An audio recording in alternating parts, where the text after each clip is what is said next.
John. I believe Last night, Lake Macquarie's new mayor, Alderman Ivan Welsh, told us he doubted whether the project would get the go-ahead when independent aldermen vote next Monday night. He cited personal concerns about the initial and ongoing costs of building the Performance and Convention Centre. Well, we were told that we had costs 3.8 million to 4.2 million, in that range, but I believe that they were the shaved costs, that we would have got costs far in excess of that. But wasn't there funding from the Bicentennial Authority? Yes, $1 million. That $1 million may be in jeopardy. And where was the rest going to come from? Well, there were $2 million allocated from Council's reserves, and the rest hadn't been allocated at all. The concept of the council calling tenders for the project without having allocated funds is worrying the 8 builders who have applied for the contract. Many of them have spent thousands of dollars preparing documents and doing the detailed engineering drawings demanded by council. It's just been a succession of errors as far as we're concerned, because people have been involved in costing on ideas that they can't afford. They've been involved in costing on ideas that now they don't want.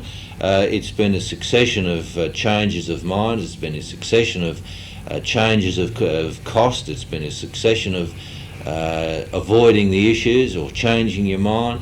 And everybody thinks that, I think builders and architects and engineers can afford to be just go out and do things indefinitely without any cost. But that's ridiculous. All of these things cost money. Do you think the local builders are justified in seeking some sort of compensation from the Lake Macquarie City Council? I feel that people who have been given the runaround the way that builders have and architects and engineers on this job, they should be able to recover costs, because quite obviously if the council goes into a position where they're going to pay somebody from Sydney to do design work up to the extent of $350,000, some thought should be given to the costs involved in the local people as well. Today, Ivan Welsh said that if the builders pursue the claim, it would be a new situation faced by council and would probably require legal action. He says council is presented with tenders every week and it's not in the practice of paying for the costs of preparing those tenders. He did confirm, however, that although funds for the project had not been allocated, council does have sufficient in reserve to call on if necessary.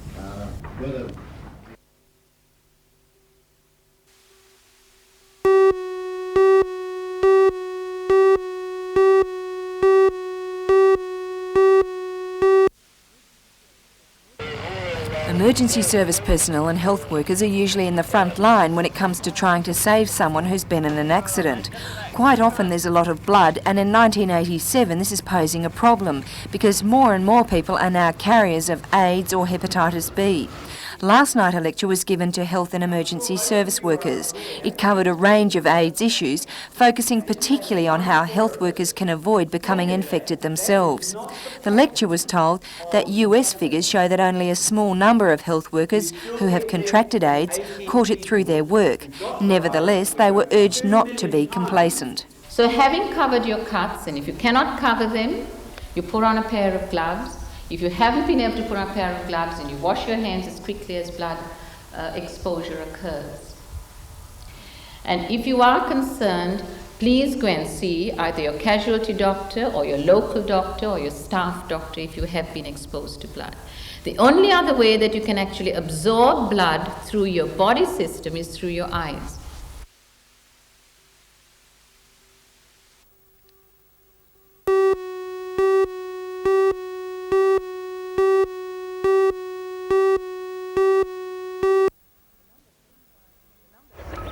The number 2510 class steam locomotive has been one of 4 used to haul coal on the Richmond Vale line by Coal and Allied.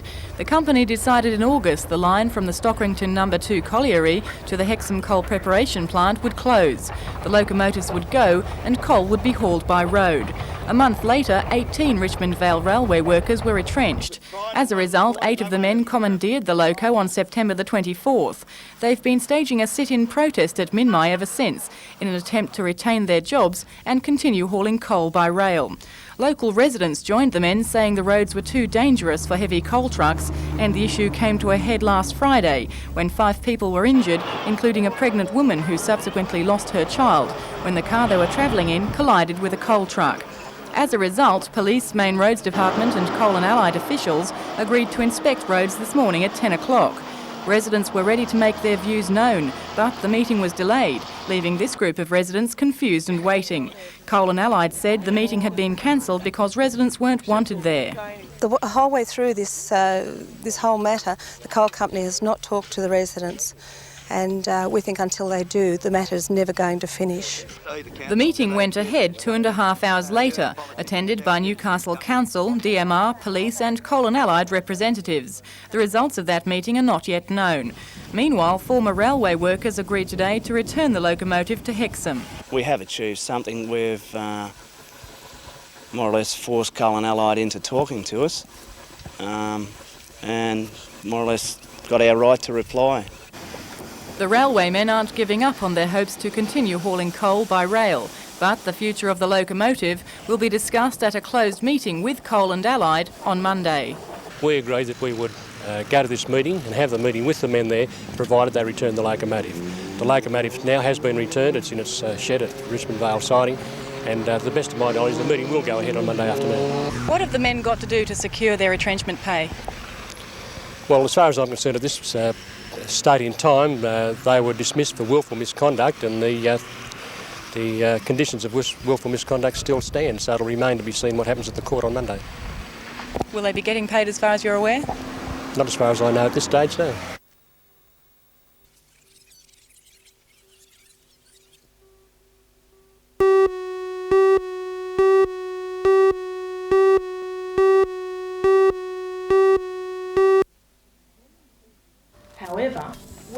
Joining forces, Jane Haviland, Ralph Ryan and Ross Taggart are preparing to debate an argument that could end all arguments, that the Ockers are shocker. And just to get in some last-minute practice, the government team battled it out in Newcastle last night with the help of the Miramar ITC team. The three speakers are representing the Newcastle Jaycees club, and if their track record this year is anything to go by, the national final, which will be held in Western Australia next week, may only be an argument away. Well, so far we've had 15 debates this year to qualify us to be able to enter into the national debating final. We've debated such chapters as Blacktown, Burwood, East Toowoomba in Queensland, Launceston in Tasmania, just to name a couple. And some of the topics that we've debated have ranged from areas such as the fat man can be trusted, to it's none of your business, to tradition is the enemy of progress. So it's certainly kept us on our toes all of the time. With such a traditional and controversial topic on their hands, just how do they describe the typical Aussie Ocker male? They're just chauvinistic, they're boorish, they're loudmouth, beer-swilling slobs. That's just the basic definition of our Ocker. Is this the first time Newcastle has reached this far in such competition? Actually it is, yes. It's the first time in the history of Newcastle Jaycees that we've ever made it to the final, and I think that's in something like 80 years, so hopefully we'll do Newcastle proud.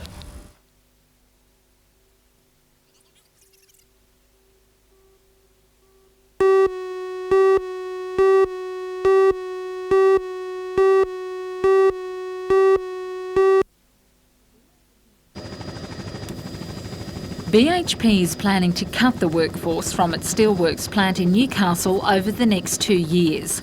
Along with 800 from its Whyalla plant, 2,600 employees will also be slashed from the Port Kembla works on the south coast.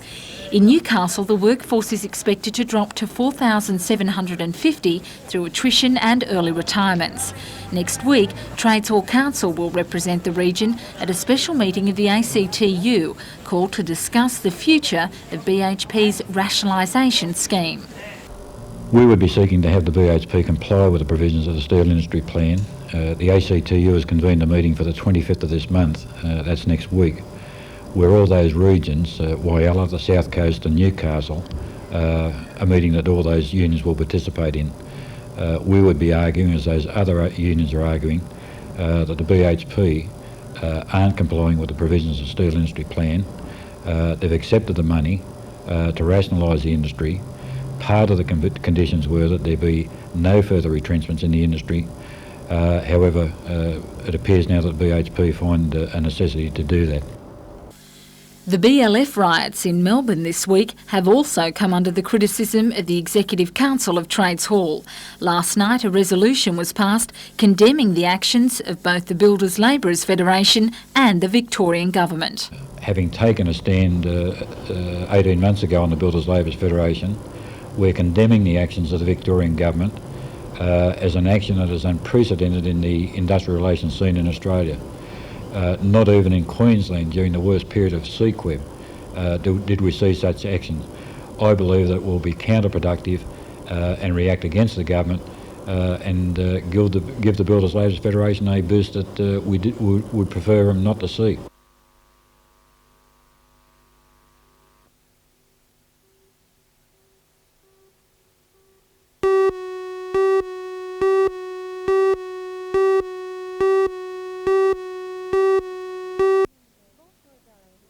The Bolshoi Ballet has been on the road for the past 4 months, giving performances throughout New Zealand and Australia.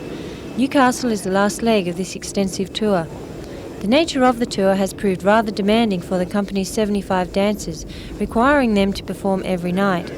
However, the dancers say they have enjoyed their Australasian tour very much despite this gruelling schedule.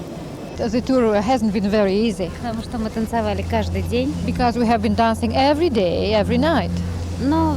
Я хочу сказать, что это наша профессия. But this is our profession. И мы сюда приехали для того, чтобы работать. And we have come here to work. Two of the company's newest recruits, who have generated much interest throughout the tour, are 19-year-old twins Dmitry and Vitaly Mikolov. The twins, who have been inseparable since birth, show a definite physical resemblance, but according to Dmitry, this is not their strongest similarity. Probably this is the area where they are find most similarities in dancing. Это интересная находка, может быть, для балетмейстера. And probably this is it might be a very good find for a ballet stage master. What, because they can so easily replace one with the other if injury or? That's right, not an injury, but they just dance in the same fashion. Due to popular public demand, the company will perform in Newcastle for an extended season which commences tomorrow evening. The program for each performance includes the entire second act of the famous classical work Giselle, as well as extracts from ballets such as Swan Lake, Sleeping Beauty and Don Quixote.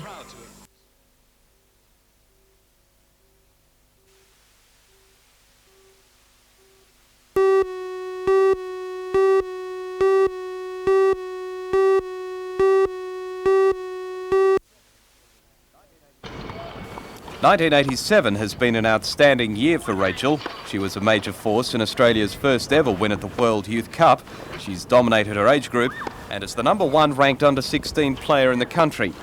She's now the first person to complete the double of winning the South Australian Open Hardcore Championship and the Adelaide Open. As well as being the youngest person to win the South Australian title, she passed another milestone during the championship, beating for the first time her doubles partner Joanne Fall in the semi-finals before going on to defeat Wendy Fraser in the final. And having achieved all that, Rachel takes her success with great humility, showing the quiet confidence that's shaping her into a fine athlete. I found every final very tough, every point was hard to get, and my first one was my big one. I played very well against Joanne Fall in the semi-final, and I got through that one in a tough 3-setter, but I scraped out, taking the last 2 sets 6-1, 6-2. And my next match was even tougher against Wendy Fraser. She took a giant lead on me, 4-1 in the first set, and I didn't even know what was happening because everything I did she had an answer to, so all I had to do was hang in and I got through that one in a tough 2-setter, 7-5, 6-3. Would that be a highlight so far of your career, those 2 wins?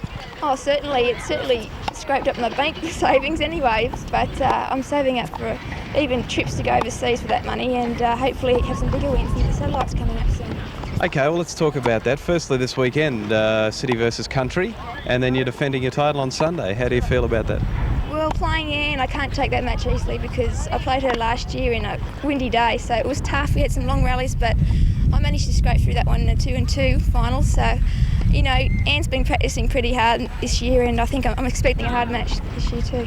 And then not much of a rest, and you're on the satellite circuit. Well, I've got 2 weeks. I think that's enough. So hopefully I'll do well in those and go to the bigger events overseas. Now, what's your immediate goal this summer then? Maybe to win one of the satellites, just to do well and win a lot of money and hopefully play one of the top players in the Australian Open. So you're hoping for the Australian Open. Do you think that's a possibility? Well, I'd probably qualify in that to get into the main draw, and if I get in the main draw, hopefully I'll go well in that too, because you don't get much chances to play in a big event like that in the world, so hopefully I'll do well. You've had a great year so far, but you haven't had much of a rest, have you? How are you coping with that? Well, I was getting a bit homesick there at a while, but after you get used to that after a while, and I enjoyed my trips overseas, and it was a good experience against other girls.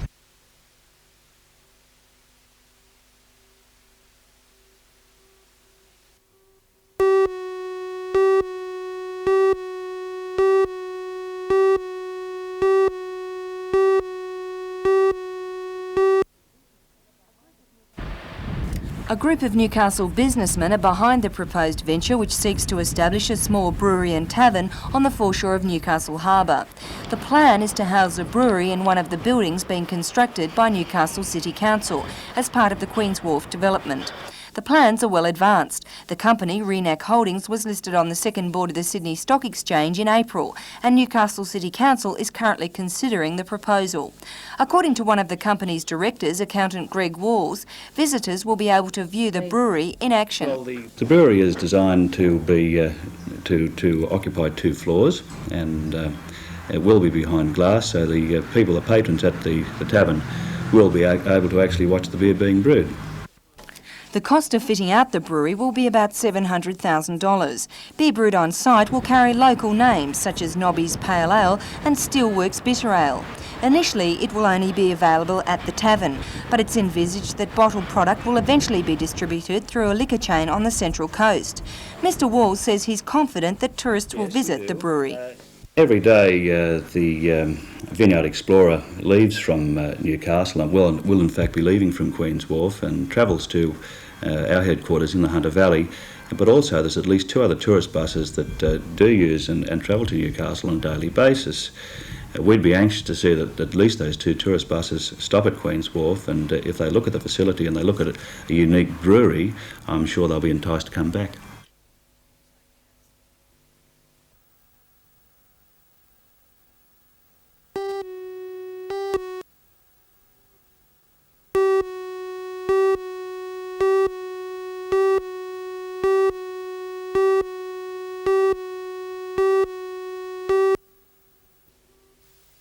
Tyrrell's winery has possibly the oldest vineyard area in Australia.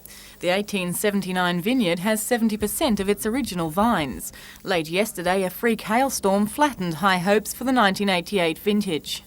Well, basically you can see on this tiny forming bunch the damage that the hail's done. If I rotate it around the back of the bunch here, it's still quite bright green. But here you can see the brown bruised berries, and in fact a little bit down the end here the stalk's now gone brown where the hail's hit it and killed that bit of the bunch. What exactly have you lost as a result of yesterday's hail? Well, I think here on our own property we've probably lost about 100 tonnes, and amongst 2 or 3 of our grape growers probably another 100 tonnes. So that 200 is going to be equivalent to about 15,000 cases of wine, and really in the area of top premium wine.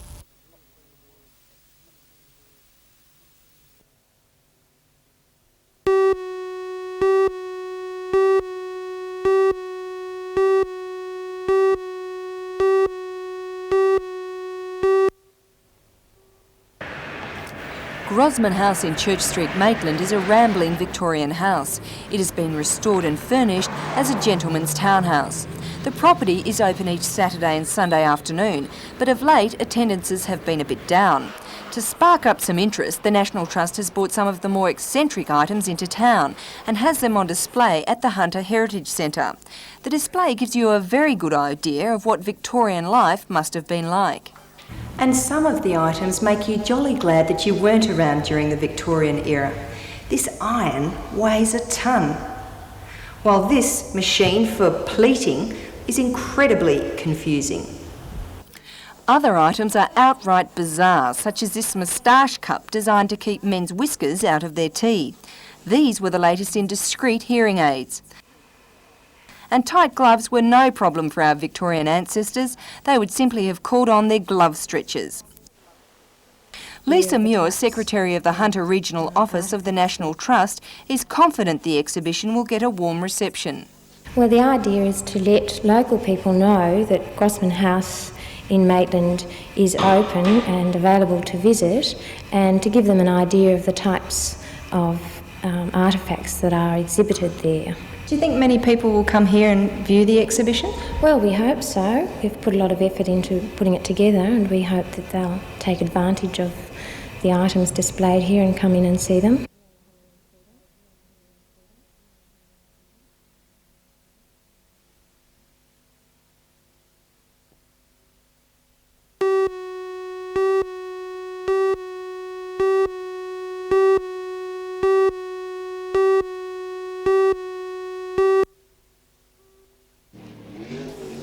Sprint cars are the fastest and most expensive vehicles in the motordrome repertoire.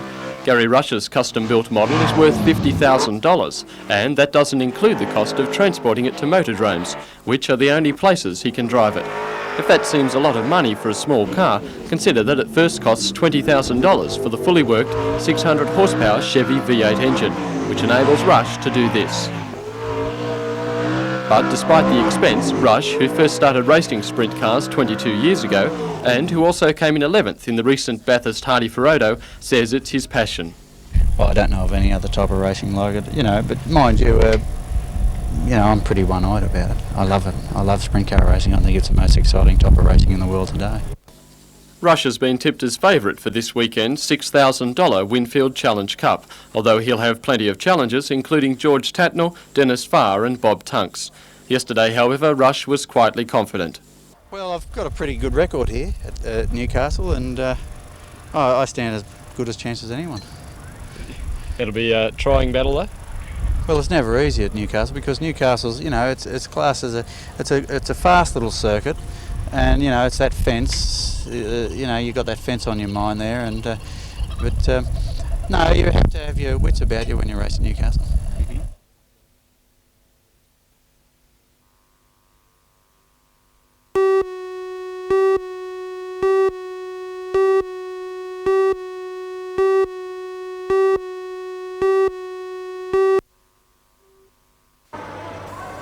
Debbie Shearman is a community nurse with the Hunter Drug Advisory Service.